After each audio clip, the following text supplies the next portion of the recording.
rekam ya, supaya teman-teman yang tidak bisa ikut kelas pun masih bisa belajar. Ini istilah dalam kata kese, istilah kata kese, etimologi kata kese.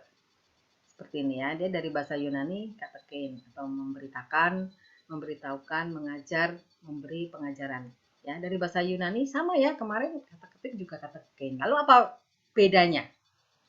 Kata ketik dengan kata kese. Apa bedanya? Mungkin perbedaannya penulisannya kali, Bu. Mungkin perbedaan Ya, penulisannya. memang nulisnya beda ya, kata kese. Karena pengertiannya sama, Beda ya. kayak kata ketik juga mengajarkan, kata kesasi juga Benar. mengajarkan. Terus mungkin tulisannya yang berbeda dan mungkin masih ada artinya yang belum diketahui, mungkin ada apa? Mungkin ada secara khusus gitu artinya yang membedakan. Jadi apa bedanya? Belum ketemu. Ada pendapat? Apa bedanya? Dalam bahasa Yunani sama, tapi kalau kok ininya kok beda? Terus bedanya apa ya? Kata kese dengan kata ketik gitu.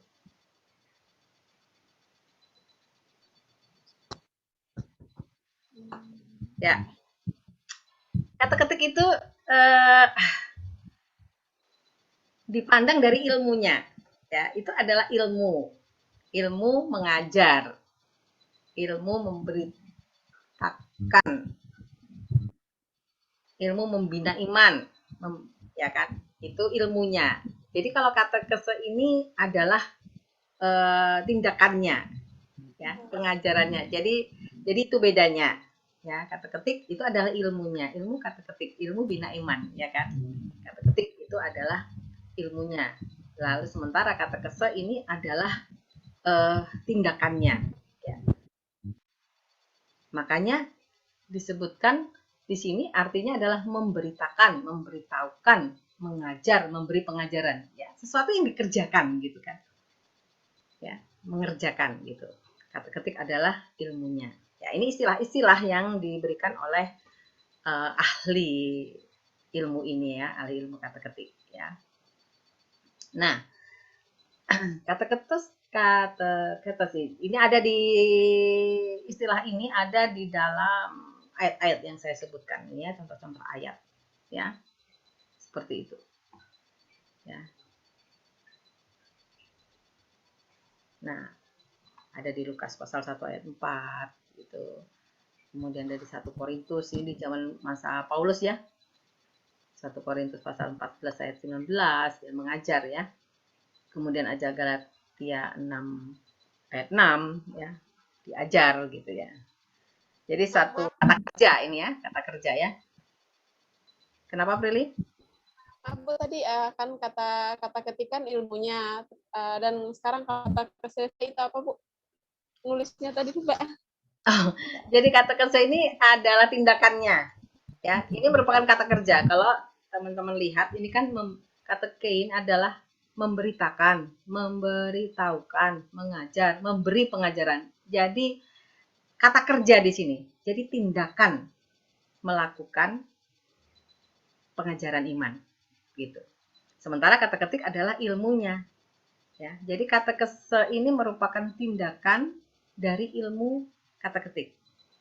Ya, setelah kita belajar tentang ilmu pengajaran, bagaimana mengajar, apa saja yang diajarkan, itu kemudian kita melakukannya. Ya, jadi ini kata kerja ya, jadi tindakan. Nih.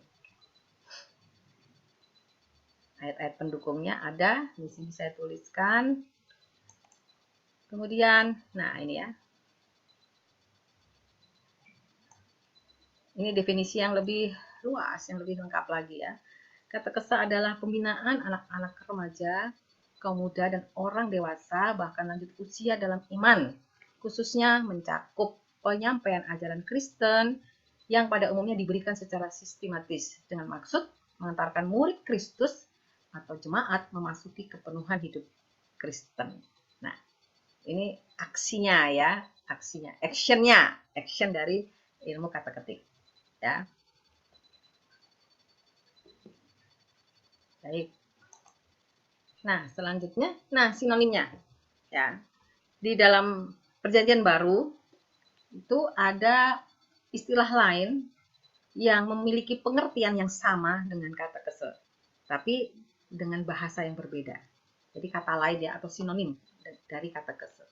Nah, ini ada 4 selain kata kese, dia mempunyai makna yang sama ya, yaitu didaskein yang artinya adalah mengajar ya. Kemudian ginoskein itu artinya mengetahui, mengenal, memperhatikan. Kemudian yang ketiganya adalah mantanein, artinya belajar, mengetahui, memahami, mendengar. Dan yang keempat adalah paidein, itu berarti mendidik ya. Jadi ini sama ya, kalau ini mempunyai pengertian dan makna yang sama dengan kata kese ya. Tentang mengajar atau mengajarkan, juga mengenalkan dengan Tuhan Yesus ya, kemudian memberikan pemahaman dan juga mendidik gitu, mendidik. Ini sinonimnya. Baik. Nah, ini ayat-ayat yang tertulis tentang kata-kata yang menjadi sinonim dari kata kese. Ini didaskein. Itu ada ayat-ayatnya di sini, salah satunya ada di Matius pasal 4 ayat 23. Nah, pengertiannya adalah mengajar dengan suatu tujuan tertentu, yaitu mengajar supaya orang itu melakukan apa yang diajarkan kepadanya. Ya. Ini sejalan dengan yang tertulis dalam kitab Ulangan pasal 4 ayat 1. Ya. Maka sekarang orang-orang Israel, dengarlah ketetapan-ketetapan dan peraturan-peraturan yang kuajarkan padamu untuk dilakukan. Nah, itu kata kese ya. Ini salah satu sinonimnya, sama ya.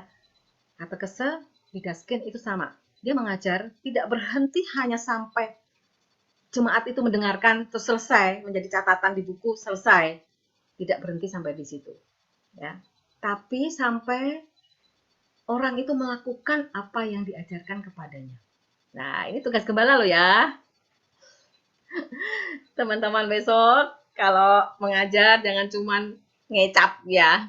Udah selesai mengajarkan, selesai KTB atau selesai kelompok kecil di situ ya. Mengajarkan guru sekolah minggu udah selesai, pokoknya aku sudah selesai tugasku. Habis itu terserah, nggak begitu ya. Harus memastikan, ini tugas gembala ya, memastikan apa yang diajarkan itu memang dilakukan oleh jemaat. Ini. Ya. Jadi ilmu kata ketik ini nggak segampang yang kita kira ya. Wah, ilmu bina iman udah selesai, ada bahan-bahannya selesai, sudah. Kumpulkan buku-buku itu gampang itu ya. Apalagi sekarang cari referensi itu gampang banget. Buka Google Scholar, di situ cari apa aja, tuliskan aja apa yang teman-teman pengen ajarkan, keluar semua itu nanti. Ya kan, gampang sekali ya, nggak usah kemana-mana. Duduk aja di kursi. Sampai sakit saraf karena duduk terus. Saya udah sakit saraf dan sakit mata ya kan. Sampai karena sekarang apa-apa lihat di laptop ya kan. Sampai sakit mata kan, semua tinggal cek aja. Artikelnya banyak gitu. Nggak usah kemana-mana gitu. Buku pun sekarang sudah ada e-book ya. Buku internet. Waduh, zaman sekarang ini zaman digital ya, semua digital. Belanja digital. Bahaya tuh, saya sempat terjebak karena gampang sekali klik terus lihat saldo, oh saldo uang ada, tinggal klik, barang datang, oh enak sekali ya. Nah itu ya, jadi tugas gembala bukan cuma mengajar, tetapi harus meyakinkan bahwa apa yang diajarkan itu dilakukan. Mulai dari siapa yang melakukan pengajaran itu? Mulai dari siapa? Anda mengajar, lalu Anda ingin jemaat Anda melakukan. Apakah cukup hanya jemaat yang melakukan? Mulai dari diri sendiri, Bu. Iya, benar banget. Mulai dari diri sendiri ya. Gitu. Jadi harus mengajar diri sendiri. Ya kan? Jadi kalau saya pernah memberikan simbol ya, barangkali kalau seperti ini kan, kayak orang ini menembak gini ya, ini kelihatan nggak? Nah kan, gini kan, kalau mengajar firman Tuhan itu kayak orang main tembak-tembakan, kelihatan nggak gini ya? Nah, ini Tuhan ya, kan ke atas kan, ya kan, minta firman Tuhan ya, minta hikmat Tuhan, ya, lalu kemudian dia nunjuk orang nih aku ajarkan sama kamu ya, nih. Tapi kemudian kita berapa? Tiga, ya kan? Gampang sekali ya. Kalau sedang mengajar atau berkhotbah, ketika Anda sedang menyampaikan firman Tuhan, ingat main pistol-pistolan. Itu. Pertama harus hikmat Tuhan. Jangan, kita memang diberi akal, benar, ketika Anda menafsir, Anda memang harus gunakan akal Anda ya, tapi semua harus dikonfirmasi lagi ke Tuhan. Ya, konfirmasi lagi ke Tuhan. Ya. Kemudian Anda mengajarkan sesuatu nih. 1. Nah, ternyata koreksinya 3 nih. Jadi harus mengajar diri sendiri. Ya. Tidak mudah ya. Ya. Belajar untuk itu ya. Makanya belajar tidak pernah berhenti. Belajar tidak pernah berhenti sampai seumur hidup kita. Ya, karena lebih banyak yang harus kita belajar sebelum kita mengajar orang lain. Lebih banyak harus menunjuk diri sendiri sebelum kita menunjuk orang gitu. Makanya tidak mudah, jangan mudah-mudah pula kita menghakimi orang ya, menunjuk orang gitu. Karena ke kita ada 3 jari nih ya. Ingat itu ya, setiap kali mengajar, ingat, wah main pistol-pistolan gitu kan. Ingat gitu ya. Nih ya, memastikan apa yang diajarkan itu memang dilakukan. Pertama adalah menunjuk kepada diri kita sendiri apa yang kita sedang melakukan. Tentu proses ya, tidak sempurna. Jadi kita teman-teman juga jangan berpikir, wah saya belum bisa melakukan, terus berarti saya tidak bisa mengajar. Tidak demikian. Ya karena kita belajar terus-menerus seumur hidup kita. Kita berproses ya. Kita tidak sempurna. Yang sempurna cuma Tuhan. Dan kita tidak mungkin kan menjadi Tuhan. Ya bahaya kalau kita mau sempurna, kita mau seperti Tuhan. Jelas tidak. Kita berproses ya. Terus berproses untuk belajar. Nih, ini arti didasken ya. Kemudian ginosken itu ada di Ulangan pasal 11, sudah kita baca tadi. Nah, ada di Roma juga. Nah, ini artinya adalah mengetahui sesuatu berdasarkan pengalaman yang nyata. Ya, jadi ginosken itu mengajarkan pengalaman. Nah, itu juga dilakukan ya oleh bangsa Israel ya, di kitab Ulangan itu kan bicara tentang pengalaman ya. Mengulang itu kan kitab Ulangan ya, apa yang sudah terjadi, yang sudah dilakukan, yang sudah disaksikan. Jadi kesaksian hidupnya, membagikan kesaksian hidup itu, kemudian itu diajarkan kepada anak-anak, kepada umat ya. Jadi jangan segan-segan untuk menceritakan kesaksian hidup Anda bersama Tuhan. Bisa juga kesaksian orang lain ya, mungkin Anda pernah mendengar atau melihat sesuatu ya tentang kesaksian hidup bersama Tuhan, itu boleh bisa diceritakan ya sebagai pengajaran, boleh ya. Makanya sering juga kita mendengar para pengkhotbah pun sering menggunakan ilustrasi bercerita tentang pengalaman orang lain, bisa gitu ya. Tapi memang pengalaman terbaik adalah diri sendiri ya.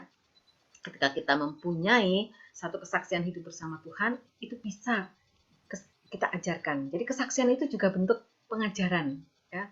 Dan ada istilah nih bahwa kesaksian hidup itu sering menjadi khotbah yang hidup istilahnya. Mungkin teman-teman pernah mendengar itu ya, khotbah yang hidup ya. Kalau bisa kehidupan kita yang menjadi khotbah yang hidup gitu.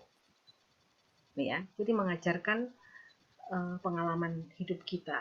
Ya tentu saja bukan sembarang pengalaman gitu ya. Pengalaman hidup berdasar atau berjalan bersama Tuhan gitu ya. Jadi bukan pengalaman-pengalaman yang sekedarnya. Dan itu walaupun saya bilang bukan pengalaman sekedar biasa, kita bukan berarti juga harus besar.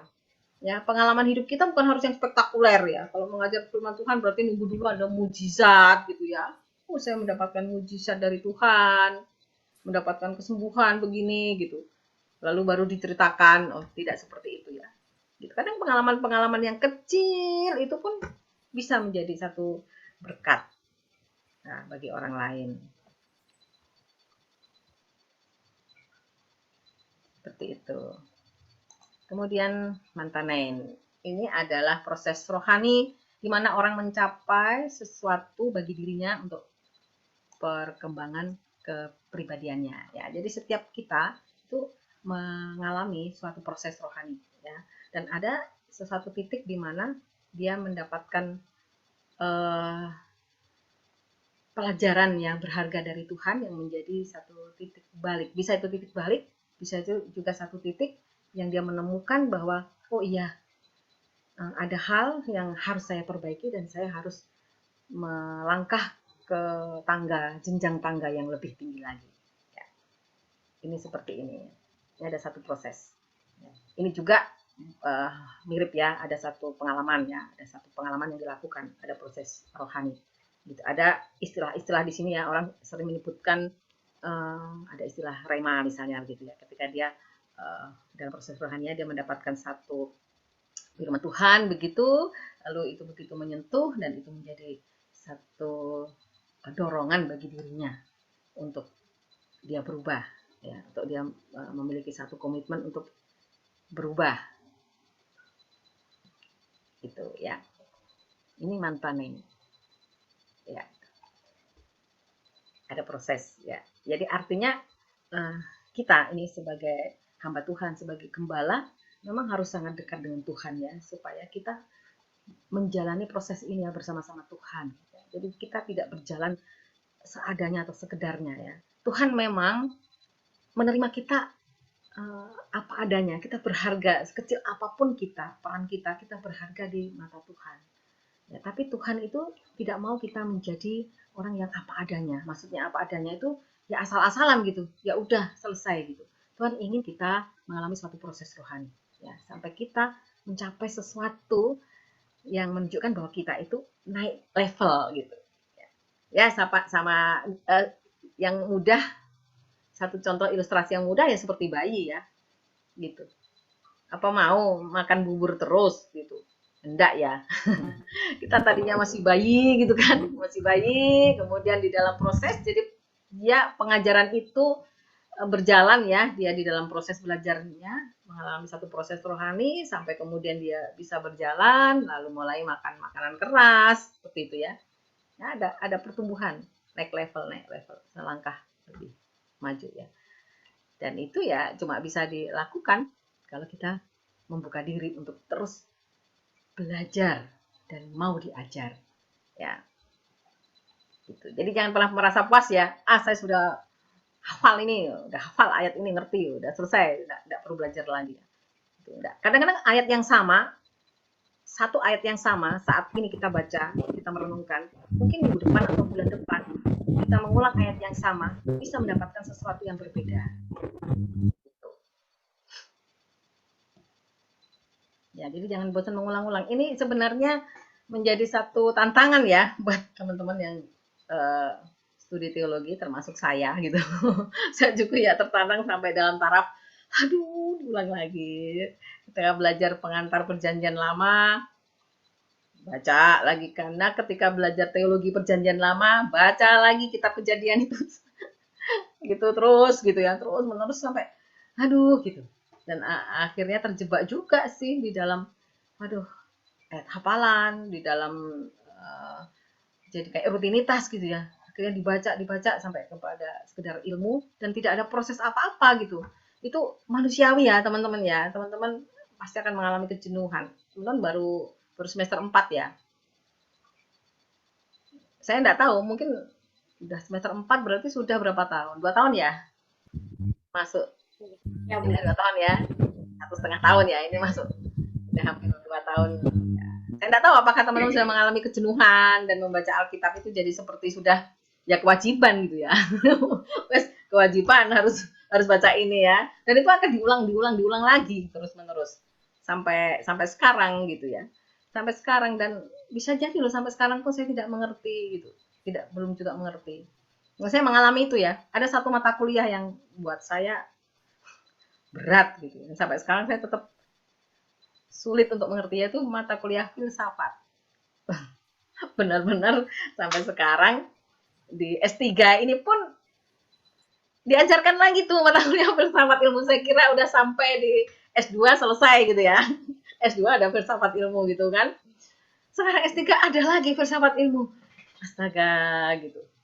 Itu mata kuliah yang paling berat gitu ya. Dari dulu ya, dari S1 waktu di ekonomi dulu manajemen itu juga ada namanya filsafat Pancasila dulu itu. Pusing saya udah apa ini gitu kan. Waktu di ekonomi ketika di teologi ya, lebih detail lagi kita belajar tentang filsafat. S2 kita udah selesai, kita di S3 juga ada. Ya, itu saya belajar untuk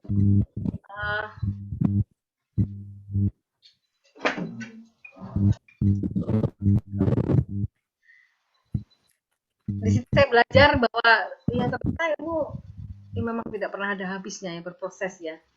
Ya, dulu saya cukup bingung dengan filsafat dan ternyata sampai sekarang juga saya masih pusing dengan filsafat gitu ya.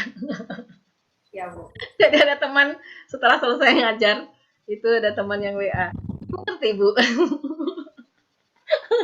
Ngerti nggak? Paham nggak yang tadi diajarkan itu? Aduh, bener-bener deh gitu ya.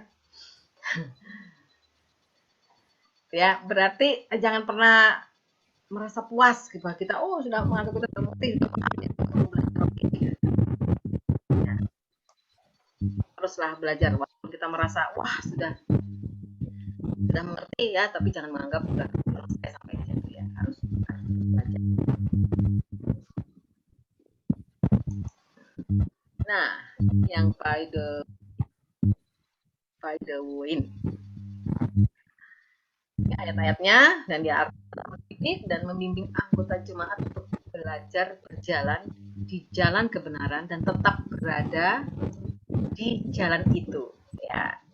Jadi iman Kristen itu punya koridor istilahnya. Kalau jalan ada satu jalan itu ada koridor gitu ya. Koridor itu ada jalan begitu yang sudah dipatok dipagari kiri kanannya ya. Nah, tugas gembala itu adalah mendidik dan membimbing jemaat itu harus tetap berjalan di koridor itu. Ya. Yang mudah itu jalan kereta api, ya. Kereta api ada jalannya. Kalau dia dari jalur itu apa yang terjadi? Musibah. Bisa berjalan. Iya, bukan hanya nggak bisa jalan, bisa celaka ya. Ya kan? Dia akan oleng dan nggak bisa jalan lagi dan malah mengalami celaka di situ ya. Mengalami luka, mengalami sakit ya, gara-gara tidak berjalan di koridornya, di jalannya. Nah ini, jadi tugas gembala itu setelah tadi mengajar, dia sendiri harus menjadi teladan, dia harus memastikan bahwa itu dilakukan oleh jemaat, tetapi melakukannya juga tidak sembarang melakukan. Apa? Harus memastikan bahwa dia tetap berada di jalannya.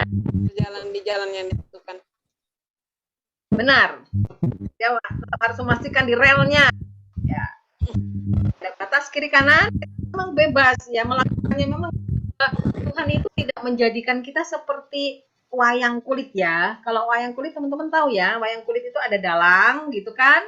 Lalu ada dalang yang mengatur kiri kanan dan dia tidak hidup. Si wayang ini tidak hidup. Menurut apa kata dalangnya kan?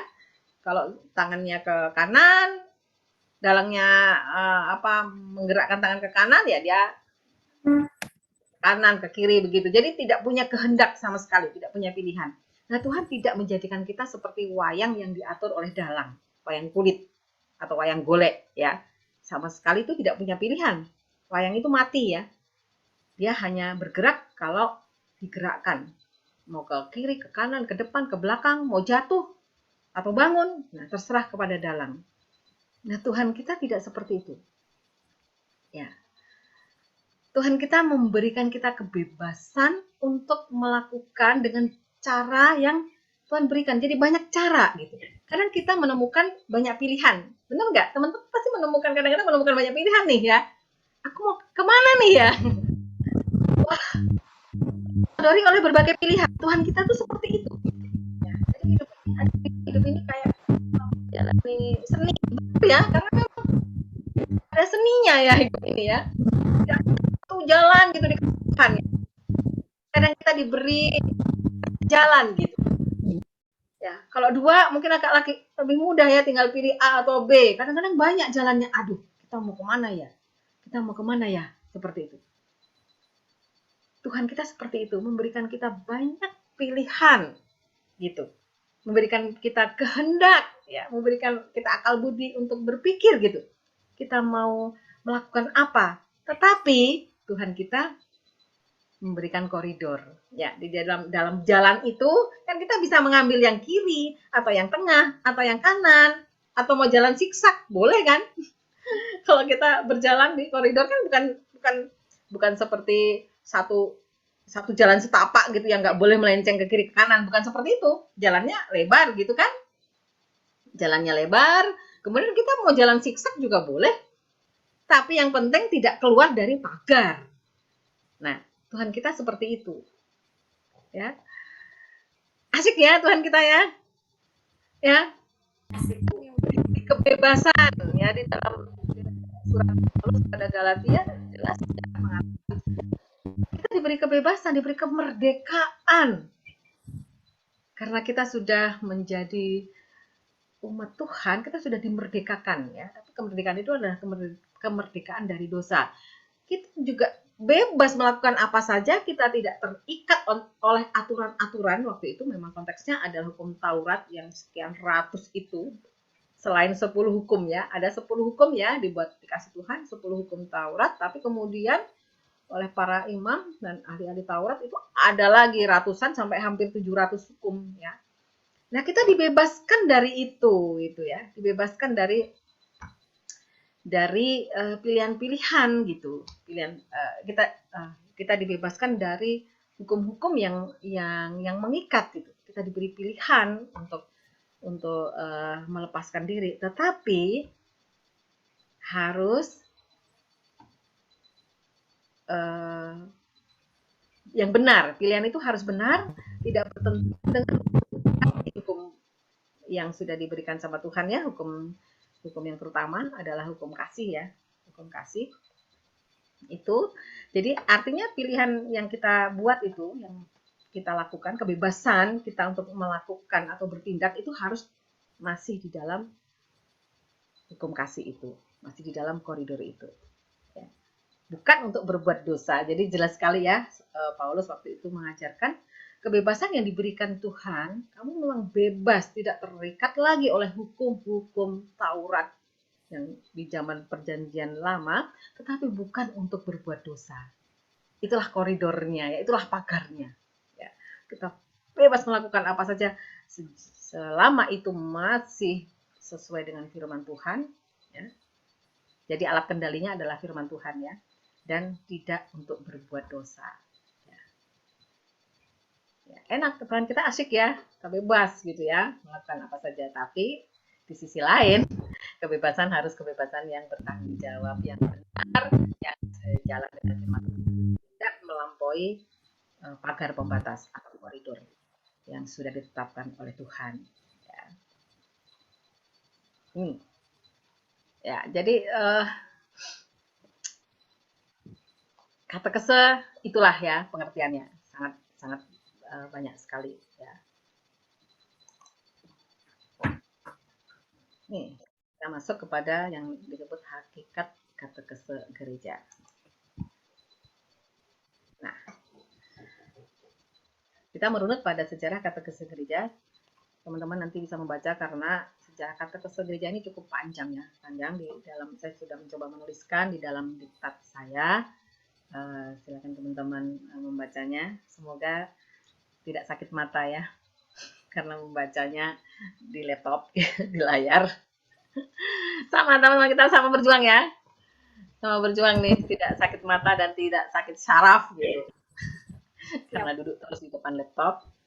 Nah, dan inti pengajarannya adalah hidup baru di dalam Kristus. Itu hakikat katekese gereja. Ya. Hakikat pengajaran yang harus dilakukan di dalam gereja. Ya. Intinya adalah hidup baru di dalam Kristus. Ya.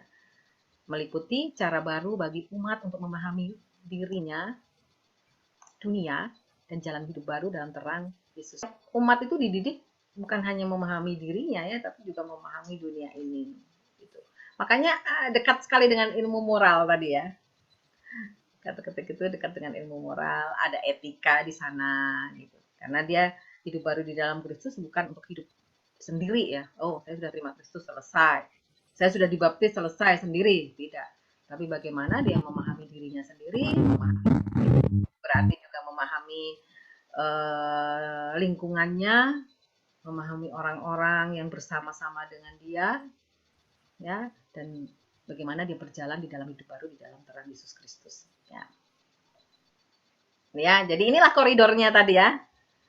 Kita bebas melakukan apa saja, tetapi itu adalah kehidupan di dalam terang Yesus Kristus gitu. Jadi kalau sudah keluar dari terang Yesus Kristus, kita harus memasukkan lagi, kita harus menjaga itu, menjaga koridor itu.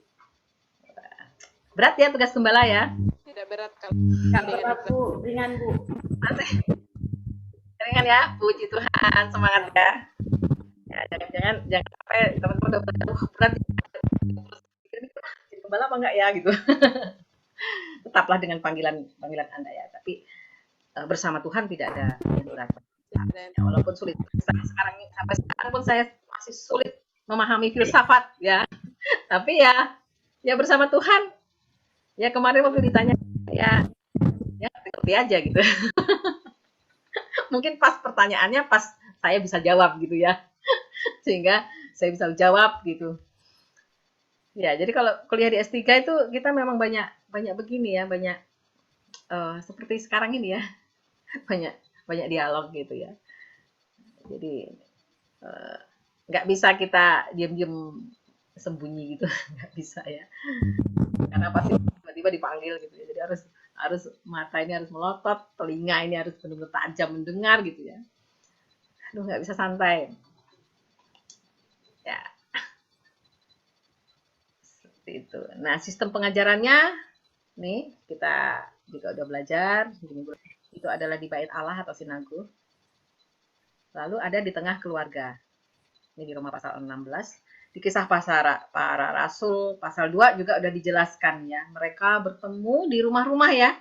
Mereka bertemu di rumah-rumah, berkumpul di dalam ajaran, di dalam persekutuan, berdoa bersama, memuji Tuhan bersama, kemudian mengadakan perjamuan bersama, memecahkan roti mereka ya. Mereka mengadakan perjamuan makan gitu, lalu mengadakan perjamuan kudus, dan itu dilakukan bukan cuma di bait Allah tapi juga di tengah keluarga. Itulah yang kita terapkan di gereja masa kini ya. Di bait Allah sekali aja ada berkhotbah hari Minggu, ada juga yang mengadakan ibadah di hari Sabtu ya kan, satu kali. Kemudian hari bisa mengadakan pengajaran iman atau persekutuan, doa di rumah-rumah. Ya, pasti di setiap gereja pasti melakukan ini ya. Tidak ada ya udah hari Minggu saja selesai terus hari lain ngapain gitu. Nggak ada, pasti ada persekutuan keluarga di rumah-rumah gitu ya. Sudah terjadwal ya. Rata-rata saya yakin sudah terjadwal, dan saya tahu juga di gereja di GBI, misalnya contohnya di GBI Rock itu, karena saya sering melihat beberapa postingan ya di media sosial, ada persekutuan pemuda gitu ya, mengadakan pembinaan untuk kaum muda. Nah, itu kan di luar hari Minggu kan, di luar gereja, di luar ibadah Minggu gitu. Nah, ini pengajarannya seperti ini ya, bisa ada juga pengajaran yang selain hari Minggu itu juga dilakukan di gereja ya. Ada juga seperti persekutuan yang tadi saya katakan itu biasanya memang dilakukan di gereja, tetapi adalah jemaat sesuai dengan ini kategorialnya ya. Misalnya ada persekutuan untuk anak sekolah minggu, persekutuan untuk para orang tua gitu. Nah, kalau di tengah keluarga biasanya persekutuan itu dilakukan di rumah-rumah keluarga masing-masing ya, sekalian berkunjung di situ ya, sekalian kunjungan. Dan kemarin di masa pandemi itu cukup menyedihkan ya, karena pengajaran di tengah keluarga terhenti ya, karena kita tidak bisa berkunjung ya. Tapi di tahun ini sudah mulai bisa, walaupun tidak semua keluarga bisa dikunjungi ya. Si banyak juga yang tidak bisa dikunjungi, terutama di Jawa ini ya, di Jakarta, di Jogja ini masih banyak keluarga yang memang tidak bersedia dikunjungi dengan satu alasan. Biasanya karena di rumahnya ada orang tua, ada lansia, begitu ya. Gitu. Jadi ini, tapi bukan berarti berhenti ya pengajaran itu ya, karena komunikasi sekarang kan udah zamannya ya sekarang ya, ada grup WA begitu ya. Jadi kita berkomunikasi melalui grup-grup WA itu. Ya, kalau di gereja kami, saya rasa sama juga ya di gereja teman-teman. Ya sekarang kita mengandalkan HP ini ya, mengandalkan HP dan juga mengandalkan media sosial yang lain ya, platform yang lain seperti YouTube gitu ya. Banyak sekali kan pengajaran-pengajaran yang ditayangkan di YouTube yang bisa kita pakai untuk belajar ya. Nah itu bisa menembus batas, itu bisa kemana-mana ya.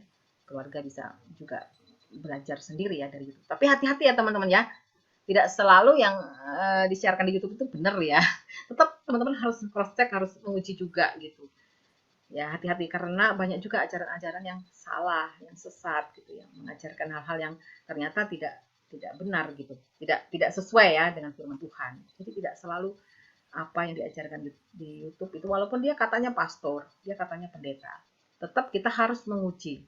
Ya, dan itu bukan sesuatu yang salah ya, memang itu dibenarkan, semua harus diuji dengan firman Tuhan. Paulus sendiri mengajarkan demikian ya. Gitu. Apa yang diajarkan oleh para pendeta atau pastor gitu, tetap harus kita uji kembali. Banyak pelajaran-pelajaran yang harus diuji lagi dengan firman Tuhan ya. Jadi kita jangan menyerap mentah-mentah ya. Karena banyak sekali informasi, sangat mudah sekali kita mendapatkan informasi kan. Tinggal klik gitu. Nah, itu harus diuji kembali. Ya, maka hati-hati juga ya menerima kesaksian-kesaksian ya. Memang kesaksian itu bisa menjadi khotbah yang hidup ya. Itu bisa diajarkan, tapi teman-teman juga harus teliti ya, harus menguji lagi dengan firman Tuhan. Kesaksiannya itu kesaksian yang bisa dipertanggungjawabkan atau tidak. Artinya sesuai nggak dengan firman Tuhan. Ya, banyak ya kesaksian-kesaksian yang menurut saya kurang tepat dan malah berbahaya. Ya, misalnya mungkin teman-teman pernah mendengar kesaksian tentang ada orang yang katanya mendapat penglihatan di surga. Dia naik masuk surga. Kemudian jadi tiap malam dia tuh pergi ke surga. Terus diantarkan lagi pulang gitu. Terus besoknya di dalam mimpinya penglihatan lagi dia naik ke surga. Sampai berkali-kali dia naik ke surga. Dia bilang, saya di surga saya melihat ini, saya bertemu ini. Besok pulang lagi gitu lah, diantarkan pulang Yesus katanya. Terus besok lagi ada yang seperti itu. Saya punya bukunya itu ya. Ada bukannya yang judulnya tuh apa ya? Adalah gitu ya, satu buku, saya tidak mau menyebutkan orangnya. Sebenarnya disebutkan juga tidak apa-apa karena itu tersebar juga di YouTube ya, tentang orang yang mengunjungi surga begitu. Nah, ini perlu dicek lagi ya kebenarannya ya. Mimpi itu hanya mimpi karena dia kepikiran, terus bisa juga ya karena mimpi tidak belum tentu bisa jadi patokan ya bahwa itu benar gitu. Jadi memang harus cross check lagi, harus cek lagi. Ketika Anda menyampaikan kesaksian hidup itu, makanya tadi saya katakan jangan hanya cerita sekedar pengalaman asal-asalan begitu ya. Oh, saya mengalami sesuatu lalu kemudian teman-teman mengklaim, oh ini bersama Tuhan. Asalkan ada kata Tuhan itu berarti benar, belum tentu ya. Asalkan ada kata surga itu berarti benar. Harus hati-hati ya teman-teman ya. Itu banyak kesaksian tentang kesaksian, misalnya kesaksian kesembuhan ilahi itu juga ya. Teman-teman perlu di cross check karena ternyata ditemukan ada seorang pendeta itu yang melakukan penipuan ternyata. Jadi dia melakukan kesembuhan ilahi, gerejanya berkembang, banyak ikut. Ternyata orang yang disembuhkan itu orang yang pura-pura sakit. Gitu. Di cross check gitu, ternyata dia pura-pura sakit gitu. Dan dia pergi ke kota lain, orang yang tadi disembuhkan itu sakit lagi gitu, pura-pura sakit. Akhirnya ada jemaat yang tahu, ketahuan lah ceritanya. Gitu. Kemudian dia dilaporkanlah ke polisi, ternyata akhirnya ketahuan pendeta ini menipu. Jadi jangan pula kita ini terpesona, terlena dengan casing ya. Pendeta yang besar itu belum tentu juga benar. Jadi kembali lagi akhirnya di firman Tuhan. Apa kata firman Tuhan tentang itu? Gitu. Ya tidak selalu ternyata ya, tidak selalu bahwa apa yang oh saya menyaksikan Tuhan itu pasti benar, mesti diuji. Banyak hal ya seperti bahasa roh kan harus diuji. Alkitab sendiri mengatakan itu ya harus diuji ya, benar atau tidak gitu, mesti diuji. Jadi kalau kita kira-kira nggak mengerti atau ragu ya jangan disampaikan gitu. Lebih baik memberikan kesaksian yang benar-benar gitu. Jadi memberikan kesaksian tentang hidup kita yang benar-benar kita alami dan kita tahu itu bersama Tuhan. Nah itu lebih pas ya daripada hal-hal yang kita tidak mengerti gitu. Oke, baik. Nah, ini jadi hakikatnya kesimpulannya, jadi hakikat katekese gereja yaitu bahwa katekese gereja bukan sekedar pengajaran yang berlangsung di gereja atau tempat ibadah saja, melainkan juga mengandung unsur pendidikan, latihan, bimbingan, pemberitaan, dan lain-lain yang mencakup seluruh aspek kehidupan orang Kristen. Nah, ini ya. Jadi bukan suatu ajaran yang sudah di gereja selesai, tidak, tapi mencakup sampai kepada seluruh aspek kehidupan orang Kristen ya.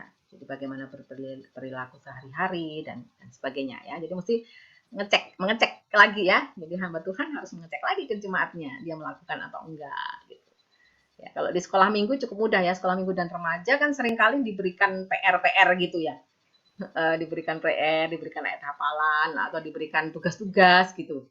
Lalu dicek ya, kalau di sekolah minggu di HKBP sering ada kreativitas yang dia memberikan tugas, misalnya tugasnya melakukan sesuatu kebaikan di rumah gitu, atau yang sederhana, melakukan membantu ibu di rumah gitu tugasnya, lalu difoto atau divideoin gitu ya, biasanya di video dia sedang ngapain, nanti ibunya yang memvideo, lalu minggu depan ditanyain kemarin ngerjain tugas nggak, mana videonya gitu, untuk membuktikan bahwa si anak itu mengerjakan tugasnya di rumah. Nah ada tuh, ada anak sekolah minggu yang lagi nyapu lantai di videoin sama ibunya, ada yang lagi nyiram tanaman. Nah, ya seperti itu ya, sampai mengajarkan dia harus berbuat baik di rumah lah, harus dilakukan. Nah, diberikan satu tugas gitu yang harus dibuktikan dia melakukan atau enggak gitu ya. Kalau zaman sekarang sih ya begitu caranya ya, dibuat video, walaupun bisa juga itu settingan ya. Jadi di setting aja gitu, bisa juga begitu ya, karena tugas gitu. Tapi ya itulah yang sekarang bisa kita lakukan ya, karena kita belum bisa berkunjung ke rumah-rumah ya, masih dibatasi ya, mau berkunjung nanti dulu, begitu ada yang menolak jangan dulu gitu kan, karena pandemi ini ya. Ya setidaknya dengan itu, jadi itu cara kita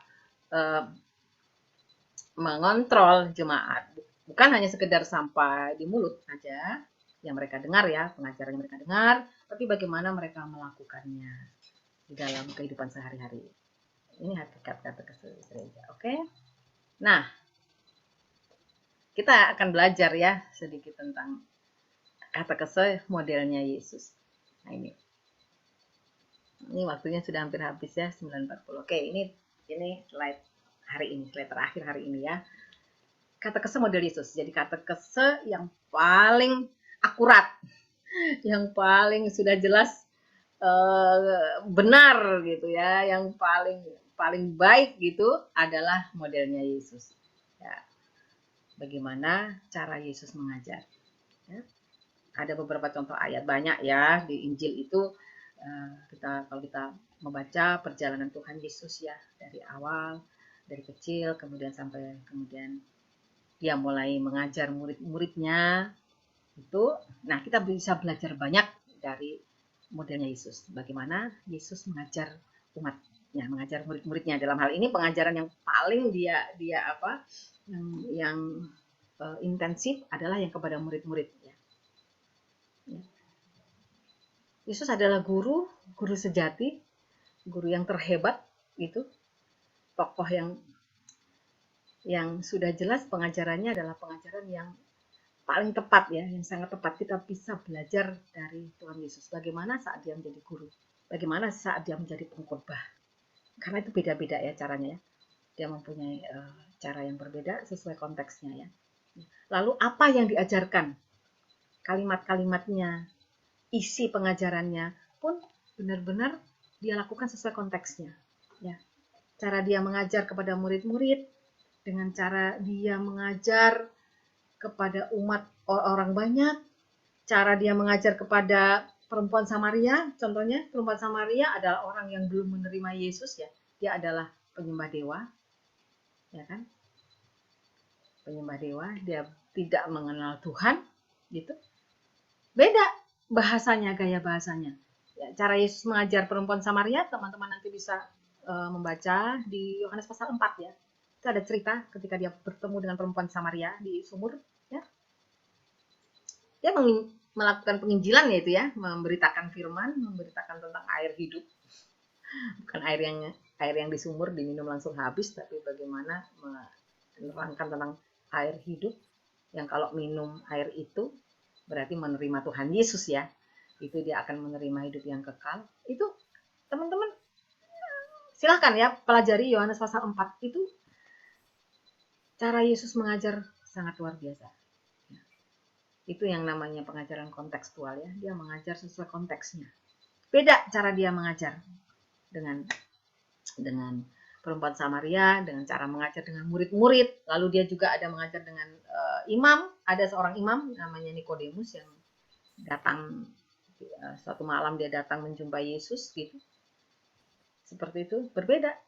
Cara dia berbicara dengan ahli Taurat itu sangat berbeda ya. Teman-teman bisa belajar dari Tuhan Yesus ya. Jadi dia menggunakan metode verbal dan non verbal yang tersirat. Tersirat ini dia sampaikan di dalam perumpamaan ya. Dia banyak memberikan perumpamaan. Itu ada alasannya kenapa dia memberikan perumpamaan. Itulah pengajaran yang namanya non verbal atau tersirat gitu. Ya, jadi bukan cuma sekedar contoh atau ilustrasi biasa saja gitu. Ada maksudnya. Kenapa dia menggunakan perumpamaan? Nah ini. Karena dia melihat konteksnya. Kalau kepada para murid mungkin dia langsung verbal, langsung menyatakan, kamu ikut aku. Kepada Petrus kan dia bilang apa ketika dia memanggil Petrus?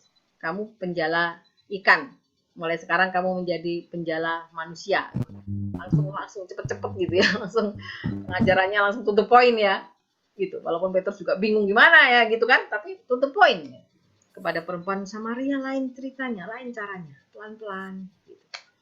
Kepada orang banyak beda lagi ceritanya ya. Kepada umat banyak dia banyak menggunakan perumpamaan. Ya, karena dia tahu kalau tidak memakai perumpamaan orang tidak akan mengerti. Ya, maka dia buat perumpamaan. Ini. Ajaran dan hidup Yesus merupakan satu kesatuan ya, karena dia hidup bersama-sama dengan muridnya ya. Ya, jadi apa yang dikatakan itu yang dilakukan. Ya, dia cerita tentang melayani. Dia melayani muridnya dengan mencuci kakinya, membasuh kakinya.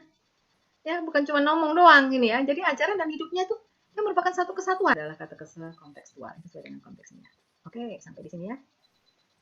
Besok kita perdalam lagi tentang kata-kata model Yesus. Saya ingin kita belajar lebih dalam ya tentang kata-kata model Yesus, karena Yesus itu adalah guru yang sejati ya, guru yang paling hebat. Tidak ada duanya, tak ada yang bisa mengalahkan Yesus ya. Dari tokoh Yesus saja kita sudah bisa belajar banyak ya, belajar tentang metode-metode mengajar gitu, apa yang diajarkan dan bagaimana cara mengajar yang benar. Oke, baik, waktunya sudah habis. Aduh, hampir selesai ya, tinggal 2 menit. Nanti kalian akan ke kelas berikutnya, nggak ada waktu nanti. Mungkin pertanyaannya disimpan ya. Kalau ada pertanyaan disimpan untuk minggu depan. Nanti kita minggu depan kita ulang lagi, kita perdalam lagi tentang kata-kata model Yesus ya. Oke, baik. Gitu ya, supaya kalian masih punya waktu istirahat kalau ada kelas berikutnya. Baik, mari kita tutup kelas kita. Novi, boleh berdoa buat kita? Silakan. Teman-teman, mari kita satu dalam doa, kita berdoa. Bapa kami di surga, Bapa yang kami kenal di dalam nama Tuhan Yesus, kami bersyukur buat hari ini Tuhan, di mana Engkau menyertai kami dari pagi hingga pada siang hari ini Tuhan. Saat ini juga kami telah selesai belajar akan apa yang Engkau perintahkan yang akan kami lakukan di masa pelayanan yang akan mendatang Tuhan.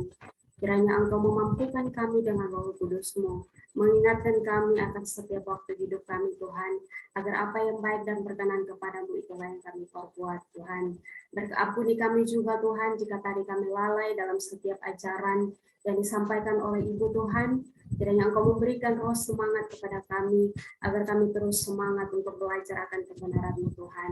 Berkati teman-teman kami Tuhan yang sakit Engkau sembuhkan, yang mengalami kelemahan tubuh Engkau berikan kekuatan, yang tempat-tempatnya mengalami kesusahan jaringan Tuhan Allah Engkau yang mengambil perkara dalam setiap kehidupan mereka, memberikan mereka jalan keluar agar mereka juga bisa berkumpul dengan kami di minggu yang akan datang Tuhan. Engkau berkati Ibu yang sudah membagi ilmu kepada kami, berkati dalam pekerjaan, rumah tangga, pelayanan, apapun hamba-Mu lakukan Tuhan, pakailah hidup hamba-Mu lebih luar biasa lagi untuk menjadi berkat kemuliaan-Mu di muka bumi ini Tuhan. Kami menyerahkan seluruh aktivitas dan pekerjaan kami selanjutnya hanya di dalam nama Tuhan Yesus kami berdoa. Haleluya. Amin. Amin. Terima kasih berdoanya. Selamat belajar. Terima kasih Bu, Tuhan berkati. Sampai minggu depan. Terima kasih. Ya Bu, shalom. Halo.